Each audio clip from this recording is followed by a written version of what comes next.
It must be getting pretty bad out there. They brought you in to talk to me, Doc. No, I don't want to leave. I know I kicked that garden nuts, but I want to stay right here. It's much safer. I know you all think I'm crazy for what I've done, but you have no idea what's coming. Each species can smell their own extinction, Doc. The last of us won't have a good time of it.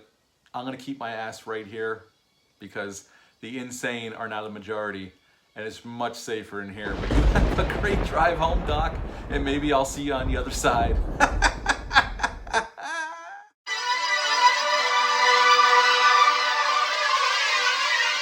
Hey, welcome back to the channel. I hope you're all doing well out there. And the big day is upon us. It's just days away. Halloween, my favorite day of the year, is coming fast and furious. Today we're going to talk about a 1994 by John Carpenter, my favorite horror director. But first, do me a favor, like, comment, subscribe, hit the notification bell. That way every time I upload a video, you get notified as there's a new video and you can come check it out. Join me here, it's free. I greatly appreciate it. I'd also greatly appreciate if you shared this video if you like my content. I'd greatly appreciate that as well. Now on to John Carpenter's In the Mouth of Madness. This film came out February 3rd of 1994. It's rated R. It's an hour and 35 minutes long. Had a budget of $8 million, and sadly, upon release, it only made 8.9. This was a New Line Cinema production. This was around the time that John Carpenter was trying to get the rights back from Mustafa Akkad for the Halloween franchise. He was actually going to take, if he got the rights, he was going to take it to New Line Cinema. That never happened. Mustafa Akkad kept the rights and took the Halloween franchise to Dimensions and made Part 6. John Carpenter went to Dimensions or New Line Cinema and made In the Mouth of Madness.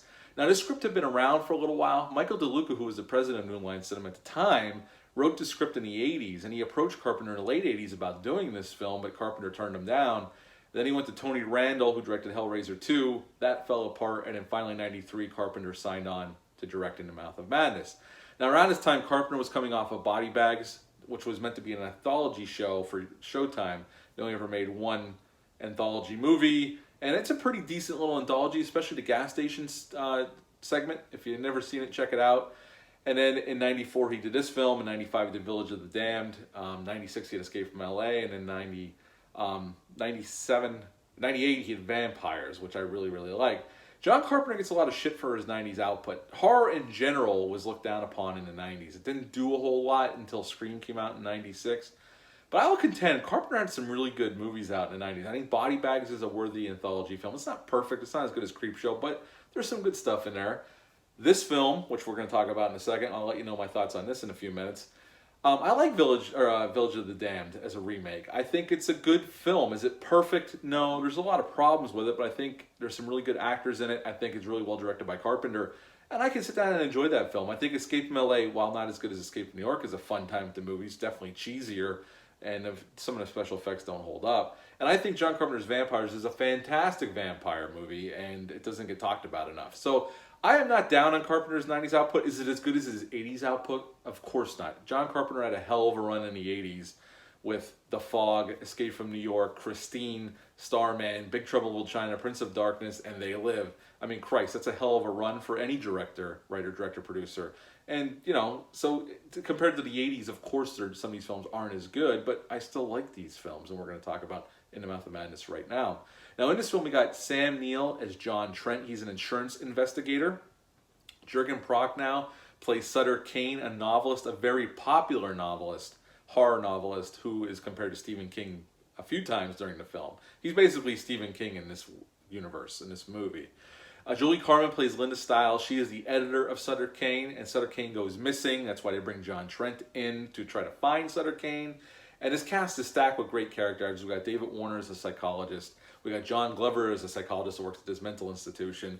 We got Bernie Casey in this film. We got Peter Jason, a Carpenter regular in this film. We also got the great Charlton Heston as well as Hargrove. He owns this publishing company, and all they want really is to find Sutter Kane and get their mitts under his last novel so they can publish it, and they can't find him. He just disappeared. That's why they bring John Trent in. And we're introduced to John Trent right in the beginning. He's being taken into an insane asylum, and he seems crazy. And then David Warner, our psychiatrist, comes in to speak to him, interview him, to see what is his problem. He comes really fast, they say in the film. Like, you know, they even reference, it must be getting pretty bad there if you boys are here ready to talk to this guy. And when he walks in, like in my intro, he drew crosses all over his face and his clothing. And he basically recants how he got there. So he is our narrator through this whole film. And right away we see John Trent as a very practical guy, very common sense, down to earth. He only believes what he can see and touch. He don't believe in this horror crap. He even mentions it many times. Or anything that's otherworldly. He only believes what he can see, touch, and smell. That's it. He's a very practical kind of guy. And right in the beginning, we see how good of an investigator he is. He catches Peter Jason's character in definitely an insurance scam, trying to get money. And he's hired by this publishing company to find Sutter Kane. Sutter Kane was owed this publishing company his next novel, sent them part of it, but then he disappeared. And John Trent's very suspicious right from the get-go. He meets Charlton Heston's character, who's in charge of the publishing company, and Julia Stiles, who's Sutter Kane's editor. And they're very concerned because this is their major cash cow. Linda Stiles even says during the film that Sutter Kane outsells Stephen King. He outsells them all. His novels have sold more books than the Bible. And Sutter Kane even references later that I'm more popular than the Bible. People read my books more than they read the Bible. And this movie definitely has a message about popular culture becoming maybe a little too popular and people worshiping it. It's definitely an influence here on this film. And as the film goes forward, John Trent goes with Linda Stiles to try to find this town. He figures out that there's this town in New Hampshire called Hobbs End, or this from the book, this fictional town. And they're going to go try to find it. Now, Linda Stiles tries to convince Trent that this is not a real town. But some weird stuff happens and they find their way to this town. And right away, there's very bizarre, very strange things going on. And to fast forward through some of the plot, we find out that Sutter Kane is in this town and he is becoming the evil version of God. His writings are influencing people to do bad things, and people in the world are starting to go a little crazy and do violent acts, all in the name of Sutter Kane. And Trent finds out that, Sutter Kane tells him, and it's this black church, that he is writing John Trent, that he's the one who created John Trent, that he didn't exist before he wrote him. And John does not buy that, but Sutter Kane told him his job is to take his new novel back to the masses. This one will drive them absolutely mad. And he runs down this hallway chased by monsters, because this is very influenced by H.P. Lovecraft. The others are involved in this movie. They even reference it, like these other creatures that are coming from this other dimension to take over the world and basically destroy mankind. And John gets back to the real world, but he doesn't think he brought the novel, and he goes in to talk to Hargrove, and he finds that there was no Linda Stiles, and he delivered the manuscript months ago. It's been in publication for a while, and there's a movie coming out. And we see him going around town and killing readers of the book, because when people read it and get influenced by Sutter Kane, there's like double eyes in their skull, and he starts killing people, and they show him back at the mental institution talking to David Warner. David Warner leaves, and then the monsters attack. We don't see them, it's just in shadows and whatnot. And Trent wakes up the next morning and his door's wide open and there's blood everywhere, and he walks downtown. And I love this ending. It's so meta and so perfect, especially if you watch this film in the context of this film. This ending is pitch perfect. Only John Carpenter had the balls to do something like this. He's done endings like this similarly before in his career, where John Trent sees the marquee on a movie theater, In the Mouth of Madness, and there's even a poster by New Line Cinema directed by John Carpenter starring John Trent. And he goes in and sits down with a bucket of popcorn, and the movie starts, and it's basically him going to Hobbs End with this Linda Stiles, and he laughs madly at the screen, and that's the end of the movie, and that is In the Mouth of Madness. This movie is considered the third part of John Carpenter's Apocalypse trilogy, the first one being The Thing, the second one being Prince of Darkness, and the third being this film. This film is very meta. It talks about popular culture, authors that become so big and so powerful to their readers and their fans that their fans can't get enough of it and become very rabid. And we see that in the beginning of the film, where Sutter Kane's John's sitting in with Bernie Casey's character at this diner, and they're having lunch, and they're talking about another case that he wants them to work on, which is the Sutter Kane case. Because Bernie Casey's character owns this insurance company, and they filed a claim because they can't get their novel. This guy comes, you can see him in the background. As they're talking, the camera's locked off, showing the street behind him. There's a big picture window. And this guy comes across the street holding an axe, and you can see people running and screaming. And they don't know what's going on. They can't hear what's going on outside. And he walks right up to the window, smashes the glass with the axe, and goes in and tries to kill John Trent. He leans down over him and goes, "Do you read Sutter Kane?" And as he's pulling the axe back to come down on him, he gets shot by a cop. So we're shown early on what's going on around John, but he's not noticing it. He's focused on his job, figuring out if this is all horse shit or if it's real, and he doesn't buy any of the supernatural shit. It's only until he sees it and Sutter Kane reveals these creatures and tells him what's going to happen to the world. And even Sutter Kane, John Trent's on a bus going back to the city, and John wakes up from a dream or sleeping, and he sees Sutter Kane sit next to him. He goes, "I tell you, my favorite color is blue. When you wake up, everything you're going to see is blue." And he snaps his fingers. John wakes up, and everything is blue around him. He screams like he's going insane. So John Trent's definitely a very straightforward guy, straight-laced guy. He only, he just believes what he can see, touch, and smell. So this is definitely not good on his psyche, because everything he believed is falling apart. And you can see him slowly falling into madness. And at the end, that last shot of him laughing manically in the movie theater as he's watching himself on screen is just picture perfect way to end this film. Now, the things to love about this film, because I think this film is a masterpiece. It doesn't get talked about enough. I know I love The Thing, and it's probably John Carpenter's best film overall. But this is damn close. And I love Halloween. Halloween's my favorite slasher film of all time. This film doesn't get talked about enough. And it definitely was ahead of its time in its meta-ness, because Scream made meta-ness a thing in '96, and it did really well at the box office. Just like Wes Craven's New Nightmare around the same time was very meta, but didn't get the box office it deserved for how good that film is. This is another film that didn't do very well at the box office for how good it really is.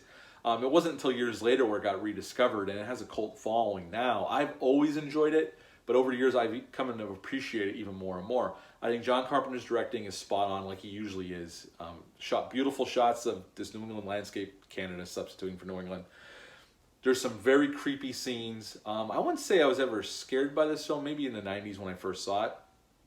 The acting is top-notch by Sam Neill, Julie Carmen, and Charlton Heston, and down the line. Everybody's great here. The score by Carpenter is fantastic as usual. It's more of a hard rock score, but it's very good. I own the CD. It's a very good score.